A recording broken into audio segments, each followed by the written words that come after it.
Olá, tudo bem? Eu espero que realmente esteja tudo bem com você, que você esteja disposto a aprender cada dia um pouco mais. Hoje nós vamos falar sobre a identificação, classificação e controle de materiais e bens patrimoniais. Recentemente eu mudei de casa e na mudança, obviamente, as coisas na casa velha são encaixotadas, embaladas para serem transportadas. Para evitar confusão, o que se faz? Se identifica com uma etiqueta ou com o próprio pincel atômico se escreve, né, na caixa identificando o conteúdo. Então, por exemplo, tinha as caixas lá escrito assim, material de cozinha. Tinha caixa escrito material de cama, material de escritório, tinha caixas escritas livros. Vocês não imaginam a dor de cabeça que eu tive na hora em que eu fui desembalar essas caixas. Por quê? Por uma razão muito simples. O que é material de cozinha? Panelas, talheres, pratos, copos, xícaras, enfim, o que é material de cozinha? É material para limpeza da cozinha? O que é material de cozinha? O que é material de cama? É lençol? É fronha? É travesseiro? É coberta? O que é material de quarto? O que é material de escritório? É caneta, lápis, borracha? O que gerou confusão? Livros. O que são livros? Todo mundo sabe o que é um livro. Mas de que livro eu estou falando? Estou falando de literatura, eu estou falando de livro técnico, eu estou falando de livro de engenharia, de livro de administração, de livro de romance, enfim. O que está faltando aí? Qual o problema que eu tive? O problema que eu tive foi um problema de identificação inadequada. Então vamos começar falando sobre identificação de materiais.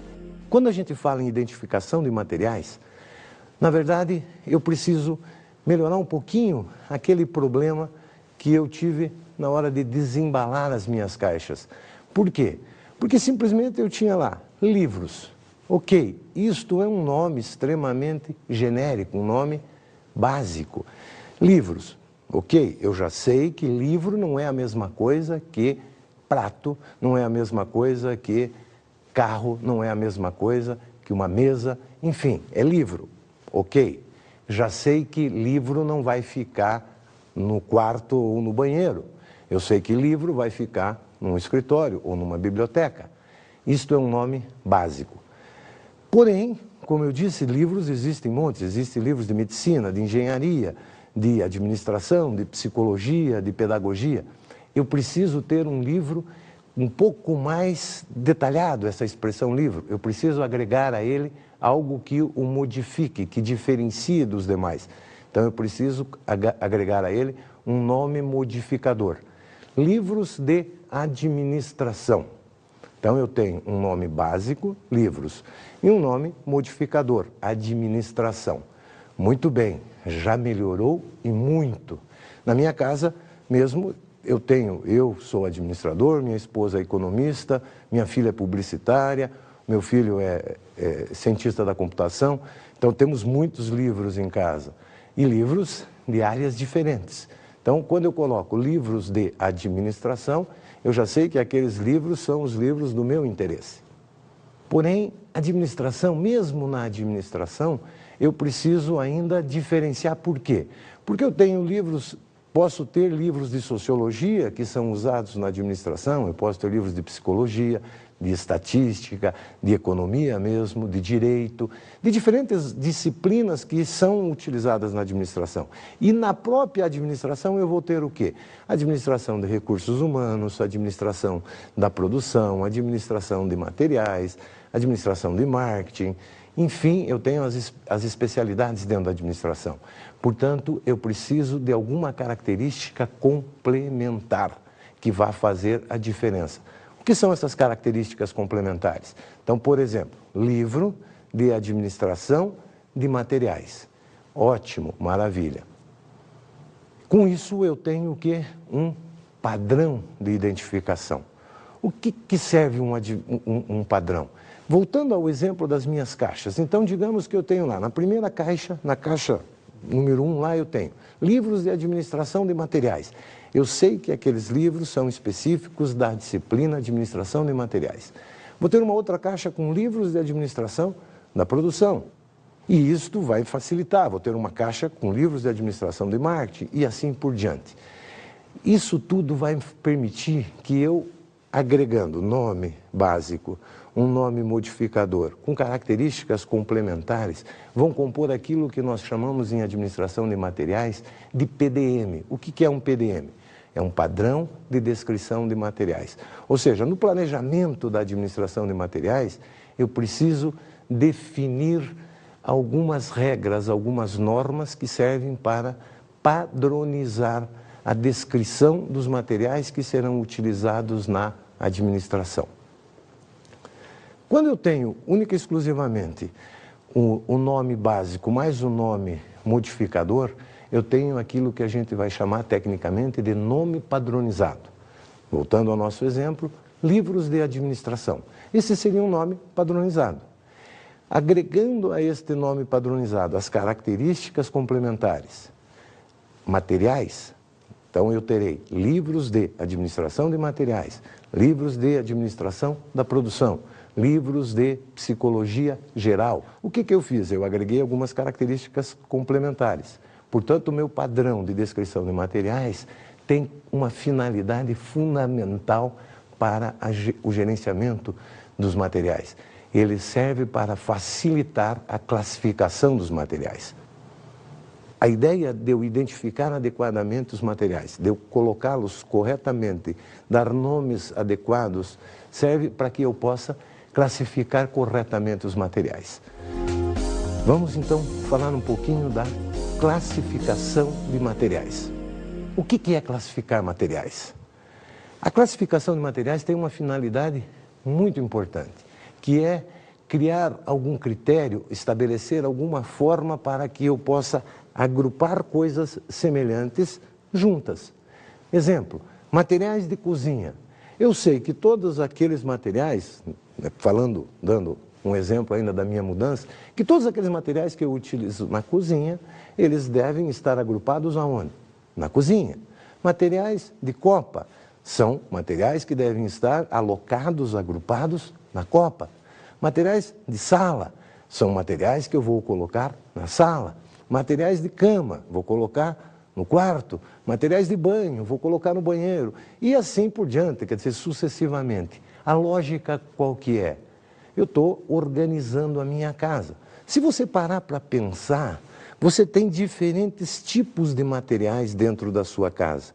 Você tem materiais, por exemplo, os materiais de cozinha, você vai encontrar copos que são frágeis, podem quebrar, louças que são frágeis, podem quebrar. Já um talher, um garfo, uma faca, etc., não tem a mesma fragilidade.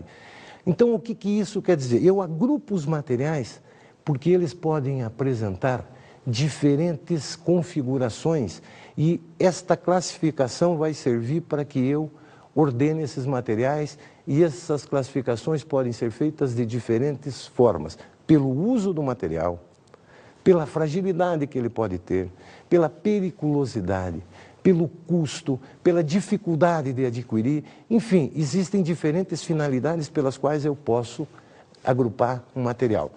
Para um pouquinho e pensa. Pensa quantos tipos de materiais você tem na tua casa.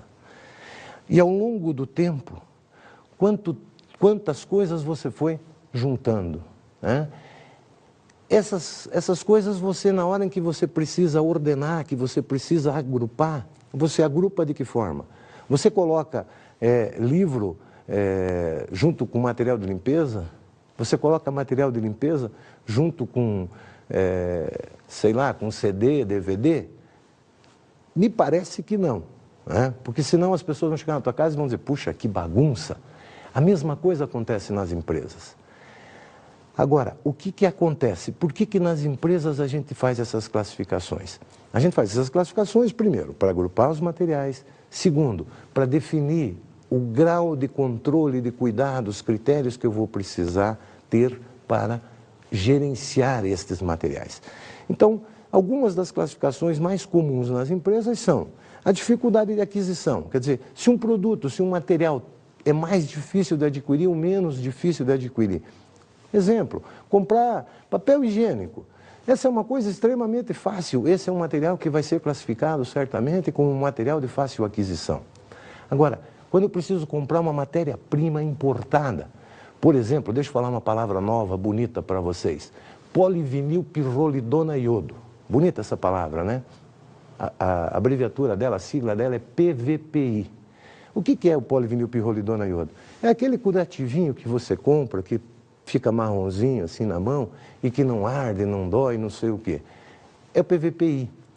Essa matéria-prima é uma matéria-prima importada, a indústria farmacêutica tem que importar, demora, tem que fazer o pedido e tal. Esse é um material de difícil aquisição. Então, a dificuldade de aquisição pode ser um critério de classificação. Uma outra forma de eu classificar pode ser pela importância do material. Um exemplo, dentro de um hospital, tem N materiais que são utilizados. Um hospital tem comida, tem material de limpeza, tem roupa de cama, mesa, banho, mas tem os medicamentos, obviamente. Tem medicamentos caríssimos, tem determinados antibióticos que custam verdadeiras fortunas e são de difícil aquisição. Mas tem um produto que não pode faltar dentro do hospital, que é baratinho, ele não é muito caro, é facílimo de adquirir. Mas se não tiver ele, eu não posso usar aquele antibiótico caríssimo que tem que ser diluído em água bidestilada. Aquelas ampolinhas de água, quando a gente chega no hospital, vem lá o cara com uma ampolinha daquela, quebra para misturar junto com o antibiótico, junto com qualquer outro medicamento.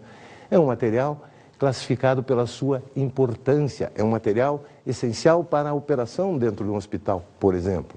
Então, a importância do material para a operação é um outro critério de classificação.